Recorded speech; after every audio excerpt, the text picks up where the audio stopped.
سال 8 سال 10 سال کی عمر ہیں وہ میرا موضوع ہے، ان کی پرورش ان کی تربیت میرا موضوع ہے. 3 سال کی 4 سال جو بیٹیاں آپ کی گود میں سب پرورش پا رہی ہیں وہ میرا موضوع ہے، ان بیٹیوں کی پرورش میرا موضوع ہے.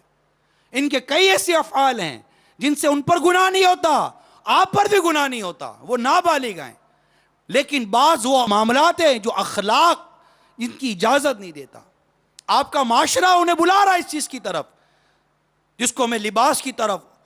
اب بچیوں کو اگر ایسی جگہ، نابالغ بچیوں کو اب ایسی جگہ لے کر چلے گئے، چلے جناب جہاں بے حیائی ہے، چلے آپ کو بے حیائی کی جگہ جانے کا تو گناہ ہوگا، وہ بچی کو جو آپ لے کر گئے بچی پر گناہ نہیں ہے، لیکن کیا بچی ان عادتوں کو اختیار نہیں کرے گی جس کا ایک پس منظر میں تھوڑی دیر پہلے کھینچ چکا ہوں، خواہ وہ دعوتوں کے نام پر ہو، پارٹیز کے نام پر ہو، تفریح کے نام پر ہو، پارک کے نام پر ہو، یا ٹی وی کے سامنے بٹھا کر ان کو ڈرامے اور فلمیں دکھانے کے نام پر ہو، کہ اگر یہ سب غلط ہے تو میرے والد صاحب میرے ساتھ غلط کیوں کر رہے ہیں؟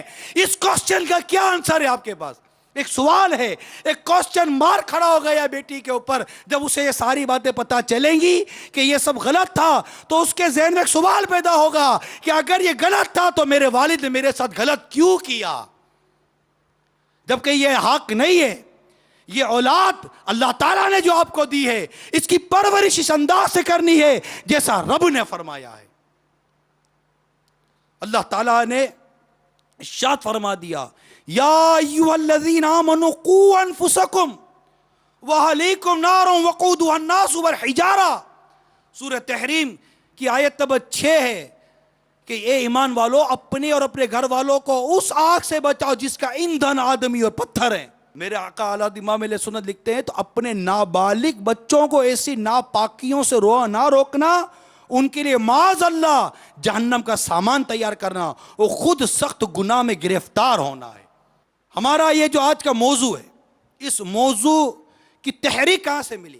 یہ کیسے آیا موضوع؟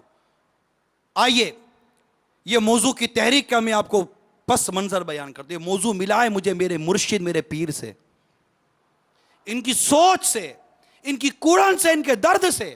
وہ قرآن وہ درد کیا ہے آپ کو میں ویڈیو کے ذریعے بتاتا ہوں. امیل سنت نے پچھلے دن ایک مدنی مذاکرہ کیا رمضان میں، اس میں آپ نے اپنی کچھ فیلنگز بیان کی، اپنے احساسات بیان کیے، اپنا درد بیان کیا ہے. وہ درد کیا تھا آئیے وہ دیکھتے ہیں. صلو علی الحبیب. جتنی لباس کی خرابیاں، فیشنیں اسلامی بہنوں میں نا، اس کا 1% بھی شاید اسلامی بھائیوں میں نہیں ہوگا. اتنی خرابیاں ہیں. حالانکہ ان کو تو ان کا نام عورت ہے، اور عورت کے تو معنی ہی چھپانے کی چیز ہے. نہ ہماری مبلغات بھی، مجھے نہیں لگتا کہ وہ صحیح کرتا پہنتی ہو. کرتے غلط، اب ذرا گھروں میں ہنگامے اور جنگ عظیم چھڑ جائیں گی اگر یہ ایسا پہنیں گی تو، ورنہ ان کو چاہیے کہ ڈھیلا ڈھالا کرتا پہنے. ان کو تو اللہ سادگی نصیب کرے، سادہ کرتے اور فل آستین کے کرتے اللہ نصیب کرے. بچیوں کو بھی ابھی سے عادت بنانی چاہیے، جس کی چلتی ہو گھر میں یا اپنی اولاد پر چلتی ہو، اپنے اولاد کی اولاد پر چلتی ہو جن کی، تو ان کو چاہیے کہ فل آستین کے کرتوں کی عادت دلوائیں تاکہ اب بھی سے ان کی عادت پڑے اور آگے جمے. اور یہ معاشرہ جو ہے یہ صحیح لباس کی طرف بھی کچھ راغب ہو. عورتوں میں لباس کی ترکیب بہت آؤٹ ہے. اسلامی بہنوں میں کوئی اللہ کرے انقلابی اسلامی بہن اٹھے اور وہ عمل کر کے ان کو دکھائے اور ان میں انقلاب آ جائے. ایسی کوئی بھی نظر نہیں آتی. اللہ کرے گا اٹھ جائے گی کوئی انشاءاللہ عز و جل، جو چھا جائے سب پر اور سب کے دلوں میں اتر جائے. اسلامی بہنیں تو ایک سے ایک ہیں، مبلغات، یہ اتر جائیں. ایسی کوئی اللہ کرے پیدا ہو جائے تو اللہ مدد کرے گا. جب کوئی اٹھے گی تو اس کی مخالفت ہوگی تو اللہ تعالیٰ اس کو اس کے قدم بھی جما دے گا، اس کی مدد بھی فرمائے گا اور وہ جمی رہے گی انشاءاللہ عز و جل. اللہ کرم فرما دے. بس اللہ تعالیٰ سے ہم دعا کرتے ہیں کہ کوئی ایسی اسلامی بہن اٹھے جو اسلامی بہنوں کی تقدیر بدل دے، ان کو سادہ بنا دے، ان کو مطلب صحیح شرعی پردے والی بنا دے، ان کو سادے لباس کی خوگر بنا دے. رنگ برنگی ٹیکنی کلر، طرح طرح کے فلاورز، کپڑے، یہ سب جائز ہیں، لیکن مرد کے لیے، اپنے شوہر کے لیے 4 دیواری میں زینت کرے، باہر کے لیے، یہ سب دنیا کو دکھانے کے لیے نہیں ہے. یہ دنیا کو دکھانے کے لیے پہنتی ہیں، گھر میں گابھے پہن کر بیٹھی ہوں گی، گھر میں الٹے سیدھے گندے میلے کپڑے چڑھا لیں گی، اور باہر نکلیں گی تو ٹیپ ٹاپ تو یوں کر رہی ہیں، تو لپسٹک لگا رہی ہیں، تو یہ لگا رہی ہیں، پاؤڈر لگا رہی ہیں، تھو مطلب ایسی فیشن پر کہ جس نے بالکل یعنی کہ وہ میرے آقا صلی اللہ تعالیٰ علیہ وآلہ وسلم کا بھی تو ارشاد مشہور ہے نا کہ میں نے جہنم میں عورتیں زیادہ دیکھی. کتنی بڑی تشویش کی بات ہے اسلامی بہنوں کے لیے کہ انہیں اپنے آپ کو بچانے کے لیے جہنم سے بہت قربانیاں دینی پڑیں گی. خالی یہ نہیں کہ امی منع کرتی ہیں مجبوری ہے تو یہ تھوڑی چلے گا، مقابلہ کرنا پڑے گا اس معاشرے کا. صلو علی الحبیب. انقلاب اسلامی بہن اٹھے، جو یوں کرے وہ یہ کرے چھا جائے، کیسے ہوگا؟ میں نیت کرتا ہوں، آپ نیت کریں، میں اپنی بیٹی کو ایسا بناؤں گا. کون نیت کرتا ہے؟ میں کہتا ہوں لبیک میرے پیر، میں اپنے پیر کو لبیک کہتا ہوں کہ آپ جو در چاہتے ہیں، ایسا نہیں ہے کہ ایسا نہیں ہے، ایسا ہے. ماشاءاللہ دعوت اسلامی نے اسلامی بہنوں میں زبردست مدنی انقلاب برپا کیا، لیکن یہ سب آنے والی نسلوں کی جو کیفیت دیکھ رہے ہیں یہ بہت دل بٹھا رہی ہے. میٹھے اسلامی بھائیوں، بہت دل بٹھا رہی ہے. جس طرح کے لباس اور جس طرح کے انداز اور جس دعوتوں میں لے کر جانے کا انداز، آپ خود غور کیجئے یہ انداز، اور ایسے ہی مطلب کہ عجیب شرم و حیا مر گئی. والد بھائی سب غور کریں کہ آپ دعوت میں لے کر گئے اپنی بیٹی کو، آپ کی بیٹی جوان ہے، آپ نے اپنی بیٹی کو ایک عجیب و غریب لباس پہنا ہوا ہے، آپ اپنے دوست سے ملاقات کروا رہے ہیں، دوست کے بیٹے سے ملاقات کرا رہے ہیں، اوکے یہ ملیے یہ میری بیٹی فلاں ہے. اب سامنے آپ کا دوست یا آپ کے دوست کا بیٹا آپ کی بیٹی کو دیکھ کر کہہ رہا ہے ہیلو ہاؤ آر یو، آپ سے مل کر بہت خوشی ہوئی. استغفر اللہ، ارے تم زمین میں دفن کر نہیں گئے یار.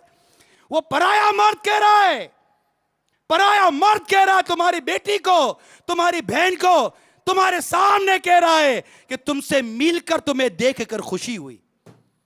ارے کہاں گئی غیرت، کہاں گئی شرم و حیا، کدھر چھوڑ آئے ہیں اس کو؟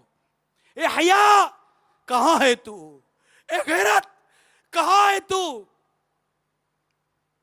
وہ قوم کل تک جو کھیلتی تھی شمشیروں کے ساتھ، وہ قوم کل تک جو کھیلتی تھی شمشیروں کے ساتھ، سینما دیکھتی ہے آج وہ ہمشیروں کے ساتھ.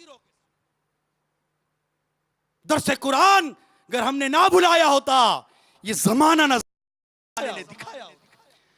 امیل سنت اسلامی بہنوں کو پکارا ہے کیسی اٹھیں، اور الحمدللہ عز و جل ایسی ابھر کر آئیں گی. میرے پیر کی تمنا پوری ہوتی ہے اللہ کی رحمت سے. میں آپ سے کہتا ہوں اے میرے پیچھے اسلامی بھائیو، آپ بھائی ہیں، آپ والد ہیں، شریعت کے دائرے میں رہ کر نرمی جہاں جیسا شریعت نے جیسی تربیت و پرورش کرنے کا حکم دیا ایسے کر نیت کر لیجئے انشاءاللہ تعالی میں اپنے گھر کی اسلامی بہن کو، اپنی بیٹی کو ایسی بناؤں گا جو اسلامی بہنوں میں مدنی انقلاب پیدا کرے گی. اسے شرعی پردہ کراؤں گا، اسے سادہ لباس پہناؤں گا، اس کی گھر کی چار دیواری سے اس کی محبت پیدا کرواؤں گا، اور یہ دعوت اسلامی کے مدنی ماحول سے وابستہ کرنے سے ہو جائے گا. پنجاب کی ایک اسلامی بہن کا بیان ہے کہ گانوں کی بہت ساری کیسٹ و کتابیں جمع تھی اس کے پاس، گانے کا شوقین تھی، وہ فلم ڈراموں کی دیوانی تھی، اس کے بغیر اس کو سکون نہیں آتا تھا، نگاہوں کی حفاظت کا بالکل ذہن نہیں تھا. اللہ کے کرم سے بالآخر گناہوں بھری زندگی سے کنارہ کشی کی صورت بن گئی. ہوا یوں کہ دعوت اسلامی کے اسلامی بہنوں کے ہفتہ وار سنت و بر اجتماع میں شرکت کی سعادت حاصل کی. اس سنت و بر اجتماع میں ہونے والے بیان، دعا اور اسلامی بہنوں کی انفرادی کوشش کے مدنی پھولوں نے میرے دل میں مدنی انقلاب برپا کر دیا. الحمدللہ عز و جل میں نے اپنے گناہوں سے توبہ کی اور سنتوں بھری زندگی گزارنے کے لیے دعوت اسلامی کے مدنی ماحول سے وابستہ ہو گئی. تادم بیان یعنی تادم تحریر جب یہ باہر لکھی گئی ہے، ہلکا ذمہ دار کی حیثیت سے سنتوں کی خدمت کی سعادت حاصل کر رہی ہوں. تو دعوت اسلامی کے ماحول میں ٹی وی دکھانا ہے، مدنی چینل دکھائیے، اور اپنی بیٹیوں کو بالکل اس قسم کی کوئی تقریبہ دعوت مت لے کے جائیے جہاں پر خلاف شرع کام ہو، جہاں اس کے اخلاقیات برباد ہوں، اس کی آخرت برباد ہو۔ ہم سب کو کوشش کرنی ہے اس بے حیائی کا مقابلہ کرنا ہے، اور ہم نیت کریں کہ میرے گھر کی کوئی اسلامی بہن، کوئی بیٹی، کوئی بہن اٹھے گی اور وہ اسلامی بہنوں میں مدنی انقلاب لائے گی۔ اللہ تعالیٰ ہم سب کو عمل کی توفیق عطا فرمائے، آمین، بجاہ النبی الامین صلی اللہ تعالیٰ علیہ وآلہ وسلم۔